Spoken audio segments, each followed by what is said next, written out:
Halo semuanya, selamat datang kembali di channel NCX. Pada video kali ini, saya akan melanjutkan kembali cerita perjalanan saya. Seperti yang sudah saya janjikan pada video sebelumnya, pada kesempatan kali ini, saya ingin berbagi cerita mengenai perjalanan yang paling berat dari semua rangkaian road trip yang saya alami, yaitu perjalanan dari kota Yogyakarta menuju Banyuwangi. Kenapa saya bilang sangat berat dan melelahkan? Karena perjalanan ini menempuh jarak 573 km. Dan perjalanan ini saya lakukan secara non-stop tanpa menginap di tengah-tengah perjalanan. Dan lagi-lagi kami hanya beristirahat secapeknya badan saja. Pada perjalanan ini kami berangkat dari Yogyakarta sekitar jam 5 sore. Karena seharian kami sibuk mempersiapkan segala sesuatunya untuk melanjutkan perjalanan berikutnya. Sedangkan jalur yang kami lewati adalah Ngawi, Nganjuk, Mojosari, Pasuruan, Probolinggo, Situbondo, sampai akhirnya sampai ke kota Banyuwangi. Untuk perjalanan yang membutuhkan waktu 16 jam ini, kebanyakan perjalanan dilakukan pada malam hari, sampai subuh bahkan terus berlanjut sampai ke siang harinya. Wah, kebayang gak tuh gimana capeknya? Untuk biaya bensin, makan dan minum, kami mengeluarkan biaya sekitar Rp300.000. Kami mengisi bensin 4 kali full tank dan sisanya untuk urusan perut selama perjalanan. Selain itu, kami juga harus berjibaku dengan dinginnya angin malam dan banyaknya truk-truk di sepanjang jalan. Tapi itu semua seketika terbayar karena pada pagi harinya kami tepat berada di area pembangkit listrik terbesar di Asia Tenggara, Paiton. So really you ain't gonna hit me back, yeah. Now it's all just you got me on blast, damn. You're over it, I've been done. We're so toxic, can't get enough. Ooh, I'll go and say it like a mantra. You know what you want, do ya? Oh hell no, I won't play the monster no matter what you tell yourself.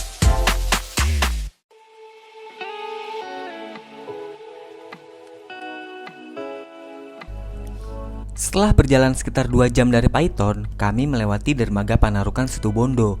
Dan di sini kami sudah merasakan lelah yang luar biasa. Karena sepanjang malam sampai pagi harinya, kami terus-menerus berjalan dan hanya sedikit beristirahat untuk sekedar makan dan minum teh hangat. Di tempat ini pun istri saya sempat tertidur, mungkin karena saking capeknya. Dan saya juga melakukan stretching badan karena badan saya sudah terasa sangat pegal. Namun perjalanan harus segera dilanjutkan karena di area ini saya tidak menemukan tempat peristirahatan. Lalu akhirnya kami sampai di penginapan sekitar jam 10 pagi. Di perjalanan kami sudah booking tempat. Nama tempatnya adalah homestay di Jalan Kemuning Besar, Dusun Kerajaan Rejosari. Tempatnya cukup pelosok dan kami juga melewati areal persawahan untuk sampai ke tempat ini. Harga menginapnya cukup terjangkau, per malam dibanderol dengan harga sekitar 250 ribuan. Di Banyuwangi kami menginap 3 hari 4 malam. Namun pada hari pertama kami tidak melakukan explore, dikarenakan sepanjang hari kami melakukan recovery setelah menempuh perjalanan yang luar biasa melelahkan.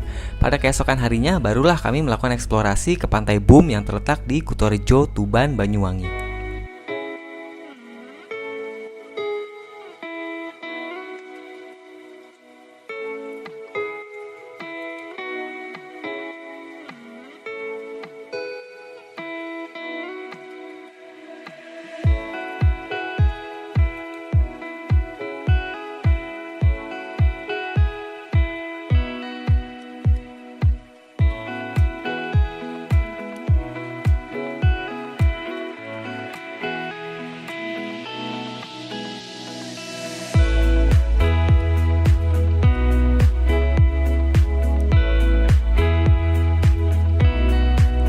Keesokan harinya, setelah beres sarapan pagi, kami memutuskan untuk mengeksplor area Alas Purwo. Tempat ini berjarak sekitar 60 km dari penginapan kami dan membutuhkan waktu sekitar 1 jam. Tadinya kami mau melihat keindahan Pantai Plengkung yang termasyhur itu, tapi karena pandemi ternyata kawasan pantainya ditutup untuk sementara. Atas saran dari warga, kami diarahkan ke hutan mangrove trail Jati Papak.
Sepertinya usai sudah petualangan kami di Banyuwangi. Ini adalah kali pertama kami menginjakan kaki di tanah paling timur Pulau Jawa. Dan kami sama sekali tidak menyesal karena di sini banyak sekali tempat-tempat yang indah dan bagus sekali untuk dieksplorasi lebih jauh. Namun waktu dan budget juga yang harus memisahkan kami. Selama 3 hari di Banyuwangi, kami menghabiskan biaya sekitar 2 juta rupiah.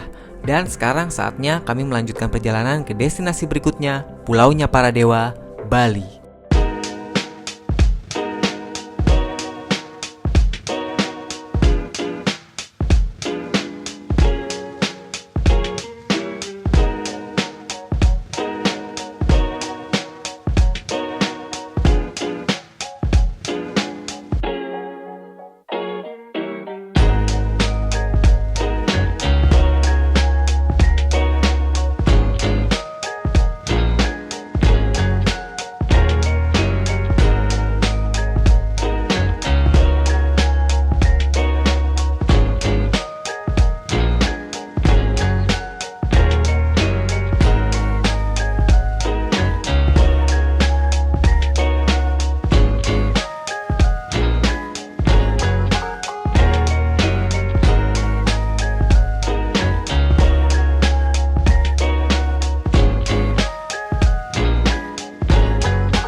Kami berangkat dari Pelabuhan Ketapang, Banyuwangi sekitar jam 1 siang dan kami sampai di Pelabuhan Gilimanuk sekitar jam 2 siang.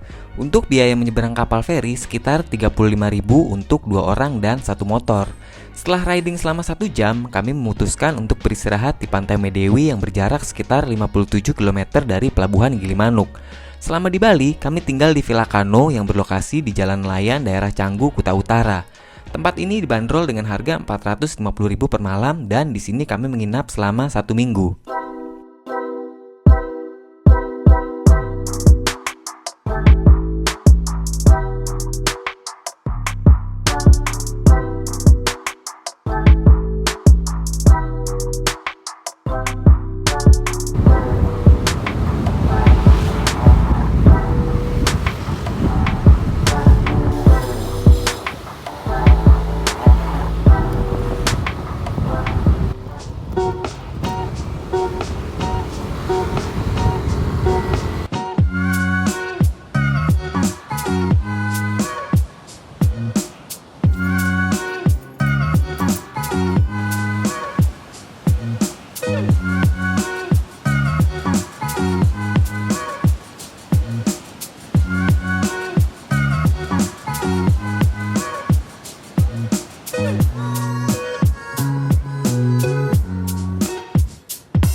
Ini adalah keadaan Canggu di kala pandemi pada bulan September 2020.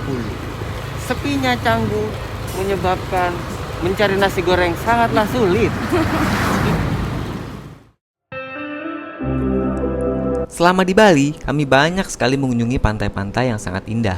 Karena memang disinilah surganya pantai yang sudah terkenal di seluruh dunia. Keadaan Bali saat kami datang sangatlah sepi dari wisatawan asing maupun lokal. Keadaan ini tentu sangat menyakitkan bagi industri pariwisata yang menjadi tulang punggung masyarakat di pulau ini. Namun di sini pun kami belajar banyak melalui sepenggal kisah patah hati dari seorang bule asal Amerika Serikat bernama Patrick. Kami mengenalnya dari tempat penginapan karena kamar kami memang bersebelahan. Ia sering sekali mentraktir kami makanan ataupun minuman selama kami menetap di Bali. Dan kami pun bercerita bahwa kami berpetualang dari Jakarta menggunakan motor Matic dan ia sedikit shock akan hal ini. Memang begitulah esensi dari sebuah petualangan, berjalan ke suatu tempat, bertemu orang baru dan berbagi cerita, serta saling belajar dari hal tersebut. Singkat cerita, dia datang ke Bali bersama sang istri tercinta. Namun karena satu dan lain hal menyebabkan ia harus berpisah dan sang istri memutuskan untuk kembali ke Amerika. Saat ia bercerita, saya melihat kesedihan yang mendalam dari kedua bola matanya. Namun kehidupan harus terus berlanjut. Kini ia telah menemukan wanita dambaan hatinya kembali, seorang gadis asli Bali bernama Giena. Dan sekarang mereka berdua merintis bisnis kecil bernama Bali Wood Fund. Dari sini saya belajar bahwa rasa sakit yang kita terima memang ada kalanya harus kita lewati sebagai bagian dari proses pendewasaan diri. Namun sekali lagi, hidup haruslah terus berjalan. Kita tidak boleh terus-menerus tenggelam dalam rasa sakit yang berkepanjangan. Dari sini saya hanya bisa mendoakan agar semua hal buruk yang terjadi di dunia dan segala hal buruk yang masih ada di dalam diri kita masing-masing saat ini agar segera dapat berproses ke arah yang lebih baik. Terima kasih sudah menonton cerita perjalanan saya kali ini dan sampai ketemu di video berikutnya.